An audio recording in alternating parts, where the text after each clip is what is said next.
the list you gave me here, so we can get some good parody here. So, Okay. who are you, Rain? Who are you? Well, I'm Rayn Nightingale. I started off as a podcast VTuber because I thought that was a niche that wasn't, in existence, and I don't think it is. Um, and I was like, I'm going to upload videos, but then nothing happened, so I started uploading shorts. And one time I uploaded 24 shorts in one day, and I kind of got carried away. Yeah, I saw you had a lot of shorts. But some hit, some didn't. And right now I'm streaming on Twitch. I want to become an affiliate on there Good and luck. Good luck with that. keep posting regular videos on YouTube. And also, I'm a star cat from the planet Star. It's not a very good name planet, but I'm on Earth and I'm documenting what I find here. So that's about who I am. So you mentioned Star Cat. I'm curious what a Star Cat is. Is it like just like a cat person with some astrological powers, some star powers? Yeah. Very, very star motif. On the PNG on your end, you can see all the stars that I'm wearing. Oh, yes, yes. And actually, I'm seeing some JoJo references here with the stars. Gives me a lot of Joe Star inspiration. You can thank my VTuber parent for that. They're the ones who suggested it. Nice. But yeah. So basically, I'm from the planet Star, and I have powers over stars. Kind of like if you ever played Undertale, you know how Azrael has those star powers. I've seen Azrael, but I haven't actually played Undertale. Well, I can throw star projectiles, and I have like a whole star motif going. Basically. Okay, I see. Yeah, and I just happen to be a cat, so I'm a star cat. See, I could see how you came to that. Yes. So yeah. I guess we're kind of touching upon the second question. Lore. What is your lore? What is it people should know about you that you know about you? Well, I came when I got chased away from Planet Star by embarrassingly enough the evil King Gingerbread, and he basically did not want me or my star monks there because he was like, okay, this planet is now under the control of King Gingerbread and my holy knights. They're not very holy, by the way. And so he chased me off the planet. He's like, I'm going to take over Planet Star. And I'm like, but you're Gingerbread. You're from Planet Gingerbread. What are you even doing here? But so we ended up going all the way to Planet Earth, and I'm, documenting the things. I'm trying to lay low. So my whole thing is that I want fame, but I don't want fame. But my Oshi mark is a star because that's what I'm destined to be. Okay, I see. So, have you seen the One Piece? The One Piece? Yes. I have, yes. Okay. Because I recently finished. Well, actually, I finished it a while ago, but I saw Skypia, and this kind of reminds me the Gingerbread kind of reminds me of Enel when he was like going to different islands, sky islands, and like sinking them or something like that. So same ego. yeah, exactly. Like no, it's just Enel, but he's made out of gingerbread, right? Right. Yeah. He has the big earlobes. Yeah. But let's see here. Had a big glow up. Big glow up, definitely. Yeah. So okay, so I guess as an extension to that, right? So like, how did you get into streaming? How is it that the Star Cat Rayn got into streaming exactly? Well, I originally wasn't streaming. Like I said, I was doing podcast, right? But I started with a recording of HoloCure because I got 100 followers on Twitter, and I'm like, okay, guys, as a celebration, I'm gonna have a premiere. It's kind of like a live stream, but of HoloCure is my first gameplay. So I did that, and I kind of liked playing the game. And it's very fun. And then I said, you know what? If I get 200 Twitter followers, I'll live stream on YouTube. I mean, and then if higher than that, I'll live stream on Twitch. But then good goals. Then it kind of just hit me, and I'm like, you know what? I'm gonna stream on Twitch. Just I felt like it, and I started really liking streaming on Twitch. And I guess this can also fall into what inspired me to become a VTuber, right? Okay, so back in the day, I fell in love with Hololive, Usada Pokora. Oh, yes, I know her. I'm familiar with her. And between her and Sakurai Miko, they inspired me a lot. Yep. And yeah, for one, I'm not inspired by Hololive Ian. No, JP is what inspired me. But it wasn't until about earlier this year with Idle Ian, Idle Corp. it was Yuko Yurei who truly inspired me to become a VTuber. I see. Because she was very engaging with your audience, and I'm like, I want to be like that. I want to be the kind of creator who's always there, who's like understanding, I see. Yeah, the engagement's very important. and has fun. Like it's fun when a streamer just plays the game. Like I get a lot of people do that, and chat's hard to keep up with. But if you see a streamer who actually actively goes out and attempts to interact with their crowd, it just speaks to me more. Exactly, because that's the live aspect of it. That's what makes it different from a VOD. Engagement is also a second thing Yeah, of the 'cause I, live experience. Yeah. I just saw a VTuber, and they're and like I'm not judging them. Like everyone has their own style, right? Right. But I saw a VTuber, and they were just playing the game with no commentary, and I'm like, what? This is no different than just watching a reaction video where when someone says nothing. Right. That's of course right. That's like yeah. Like honestly, it's kind of a skill that even I'm learning. Like I'm not great at it, but It's definitely yeah, practice. it's I definitely got something you advice. practice. You get comfortable with I it. got advice from someone else. Let's hear it. Where never pay attention to how many viewers you have. Always stream like you have 10 or more.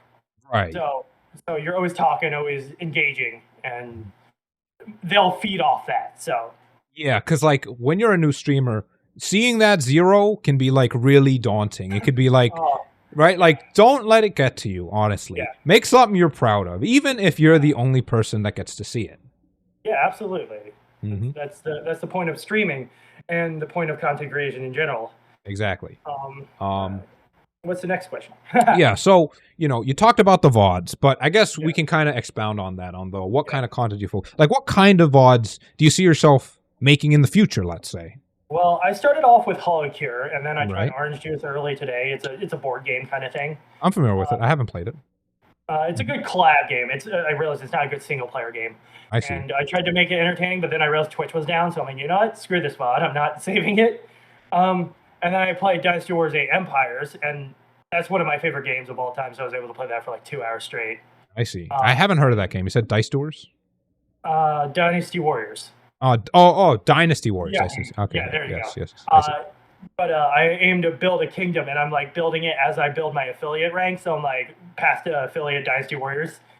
So it's kind of like as he builds the kingdom in game, I'm building my follower base. So, and after that, I'm gonna focus on like strategy games like Age of Empires and Civilization. So Yes, I actually recently played Civ 5. Very fun.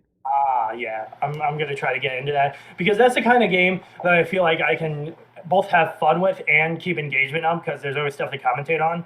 Plus, it's a turn-based game, so you can always kind of take your time. Yeah, it's hard to always constantly commentate on the fly. You know what I mean? Like you're like, oh, I don't have anything interesting to say, so I'm realizing I have to talk to my chat like I talk to myself. It may be a little embarrassing, but in the shower, I talk to myself confidently in the shower. Right, exactly. I have to bring that confidence to streaming and be like, okay, here's the story I care about. So yeah. Okay. And yeah. So, okay, I guess as a sort of follow-up question, is there anyone you would just love to have on? Like if Magic Genie, and he's like, okay, you get one wish, but the wish has to be you get to interview somebody. Who would it be? On the podcast? Yeah, on the podcast. Who would you Magic Genie want to have as an interview guy? I like if I'm just speaking honest from the heart, I would eventually love to interview Yuko Yurei. Just my I see. Yeah, of course. Like that's the dream. That would certainly be great. Yeah. So that's if the genie could like, okay, here's your magic guess. That's what I'd want. I was like, good guess. You get a free wish on top of that. Oh, sweet. So okay, some money. free money. There you go, fam. Okay, so you do make a lot of content on YouTube. How has been your experience with YouTube as a content creator, as a streamer? Okay. So recently, you use YouTube too, so you know how the analytics works. Right. Recently, I uploaded one of my Hollow Cure videos, and it got like 25 views. But I looked into the impressions, and it got 38,000. And I went, what? How come the click-through rate is so awful? Because if it was being recommended to Hollow Cure fans, they'd click it, right? It was getting recommended to non-Hollow Cure fans. And then I saw a video where this guy's like, YouTube's algorithm has changed. And basically, they're pushing smaller creators. Sometimes you see a creator in your feed that only has like 10 views. but they're pushing them to the wrong crowds. So because of that, you're getting tons of impressions, but a horrible click-through rate, which is hurting your ranking in YouTube's algorithm. So YouTube's kind of screwing smaller channels. What they're thinking with that? So you can make a video as a small content creator and it will get pushed, but it'll be pushed to people who aren't interested.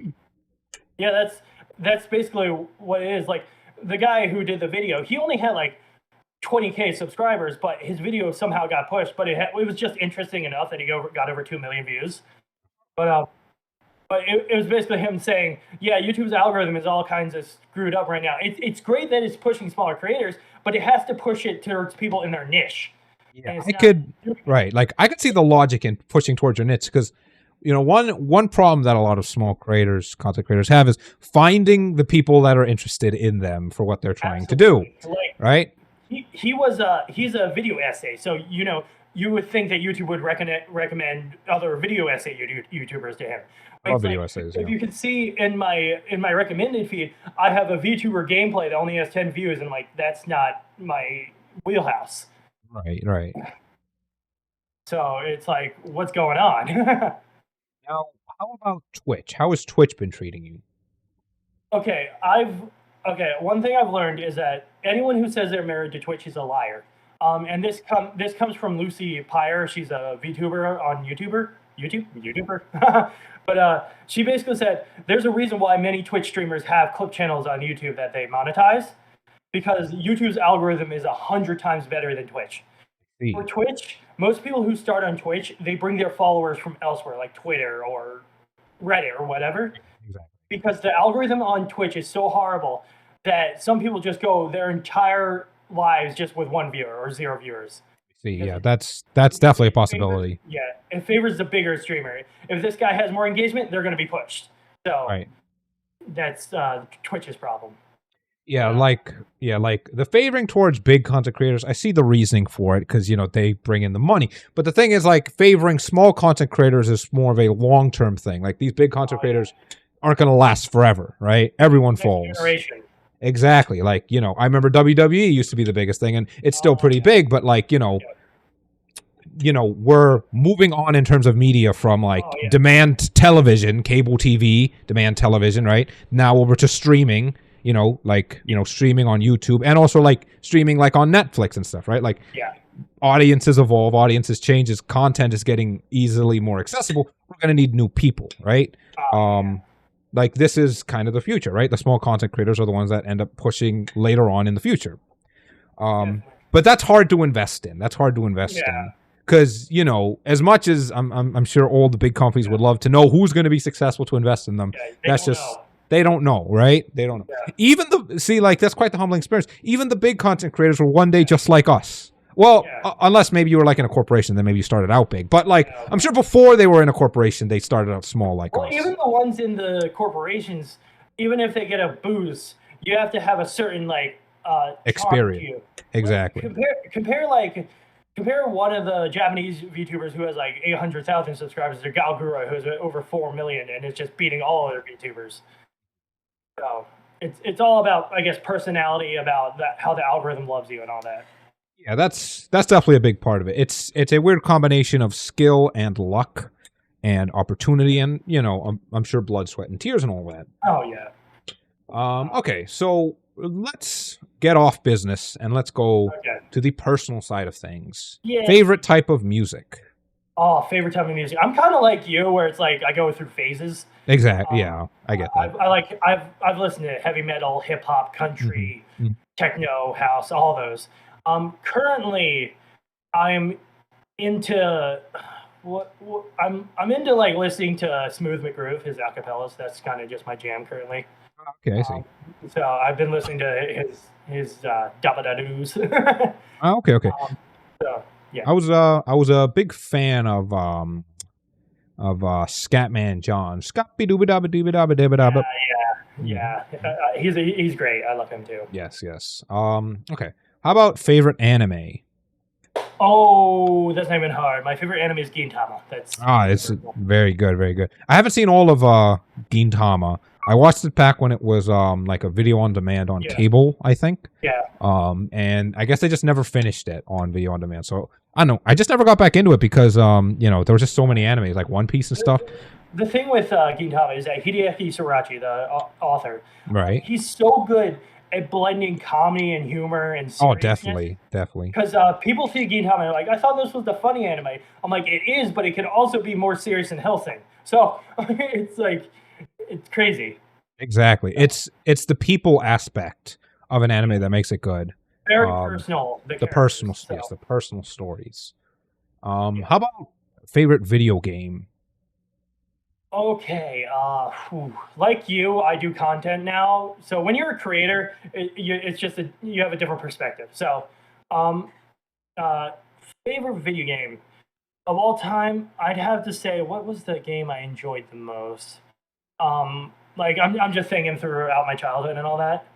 I gotta go with Devil May Cry, like Devil May Cry 3. Devil May Cry 3. I see. Yeah, that was the first Devil May Cry I played, which was first chronologically, so that was good. Um, and I just had a blast at the time. I haven't played any other Devil May Cry games yet, but it's stuck with me. It's great. I see. I see. What about favorite movie? Ooh, it's a tie between John Wick 1 and Kingsman: The Secret Service. Okay, so tell us a bit. Now, I've seen John Wick 1. I haven't seen Kingsman: The Secret Service. Maybe you can fill me up on it a bit. Okay, I think it'd be a movie you liked. Okay, it's about I don't want to spoil too much in case you want to see it. But basically, a kid, he gets recruited into a Secret Service of British agents who go by code names that are based on the Round Table, like Galahad, Lancelot, and all that. And they basically have to stop a whole terrorist organization from, I forget his goal. It was like something vague. The fun stuff was the characters, not so much the plot. But it had great music, and if you like spy movies with a bit of camp and a bit of just grandiose, I would say it was actually kind of JoJo Part 2 in humor. I see. I love camp. I love camp. Yeah, that sounds really good. Yeah, it had serious moments, of course, but if you wanted just a good feel good popcorn flick that gets you, oh, I'm enjoying this, that's the kind of movie it is. So I would recommend it. Yeah. Okay, so let me see here.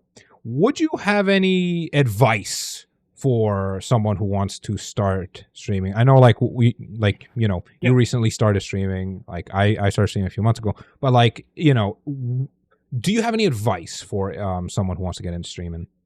I do actually. Yes, okay, let's hear it. I see a lot of VTubers or VTuber pre-debut, I guess, on Twitter. Right. You've probably seen them too. Right. And they don't have a model, and they have like 10,000 followers, not a stream or video to be found. And I'm not judging them, but I'm saying if you want to create content, you can't wait to have a VTuber model. Even the one I'm using right now, and the ones I used as I started were bought or they're free. I used free assets. They're everywhere. You can find them easy. And a lot of the creators allow you to create fan art with them, stream, and monetize, as long as you don't like make merchandise. So if you want to get started, use one of those. And you don't have to have a top of the line mic or anything. I mean, I'm using a headset mic right now. It sounds pretty good, doesn't it? So you don't need top of the line equipment. What you need is passion and drive. If you want to create content, I think Calliope said it best in her song "Off with the Heads." Stop tweeting, start creating. You just have to dive right into it. And I see it. And see, a lot of people think I'm going to become a VTuber, so I'm going to shell out this money. But what if you don't like being a VTuber? You have to learn. You have to stream and make videos, and then decide if you want to model because you don't know if it's for you yet. I see. Yeah.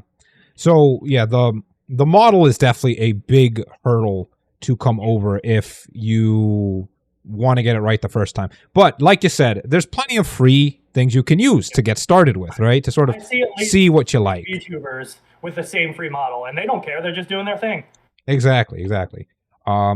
Because like, your brand is extremely important for the type of content that you want to be making, I guess, right? Because, as performance artists in a way, right, as streamers or whatever, you want to be able to give a certain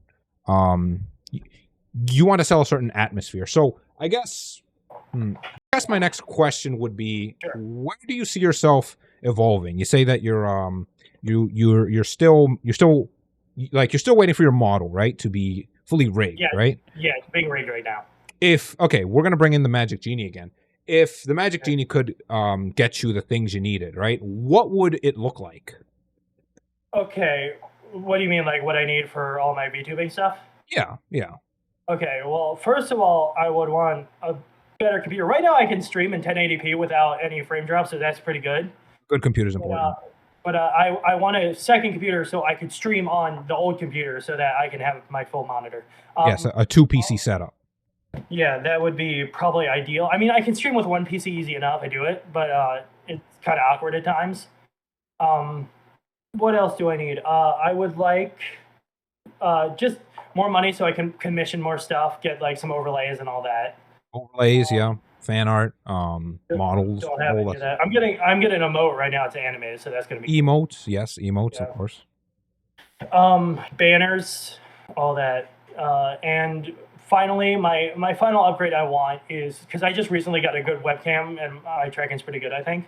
So, is a actual mic, a stand mic, so I can have a less of a gamer headset sound to me. So something closer to like a Blue Yeti, pop filter, boom Yeah, mic, things like that. Yeah, Blue Yetis are great for beginners because they're crisp quality, but they're not too pricey. Right, of course. And as long as you get a filter, so yeah.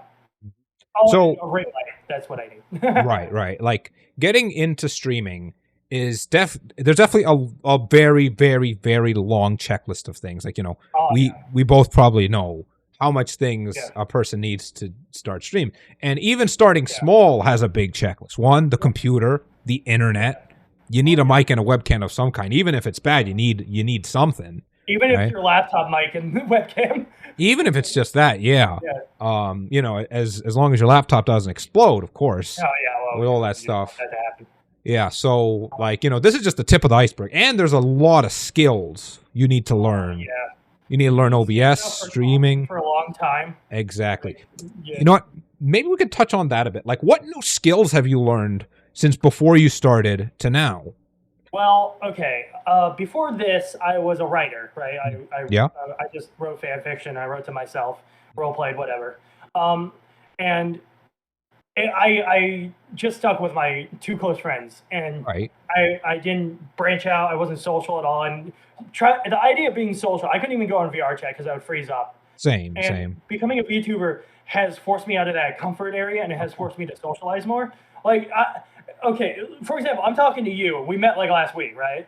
Exactly. We barely talked via text. We were both busy. Yeah, of course.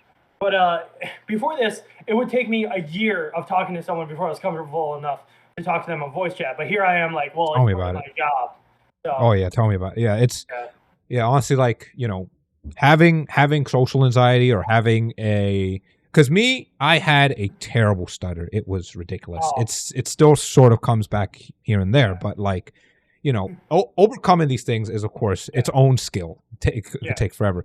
It takes courage. So It does. Like my first stream, I was so and it wasn't even live. I was streaming privately on YouTube, right? Because you can do private streams. Oh God, what am I doing? No one was like, there's 0% chance anyone would ever watch it or anyone can watch it, and it was so bad. It only lasted 2.5 minutes. Where I had to turn it off. I was so tired. I was all out of energy. So yeah, these are skills. These are definitely hard skills to get. Being able to talk, being able to overcome talking, being able to overcome yourself. Talking for hours and hours. For talking for hours and hours and getting all your stuff. And that's where the scuff comes up. Do you have any scuff stories for us? Well, that's a joke. Because smaller VTubers are like, hey, when does my scuff end? And the bigger VTubers are like, that's the funny part. It doesn't. It just doesn't. Yeah. Because like for today, for example, I had scuff with the whole Twitch being out. And the other day, you can still see the VOD of my Twitch. For the first part of my Holocure stream, I had the VTuber Studio overlay on the entire time. Oh, I see, yeah. And I went, oh, God. Yep, that's is a neat little bug you got to nip right in the bud. Got to make it a habit to turn that off. Yeah, like if anyone's familiar with like software engineering and stuff like Yeah, that, there's this term called point of failure. It comes up a lot, yeah. right?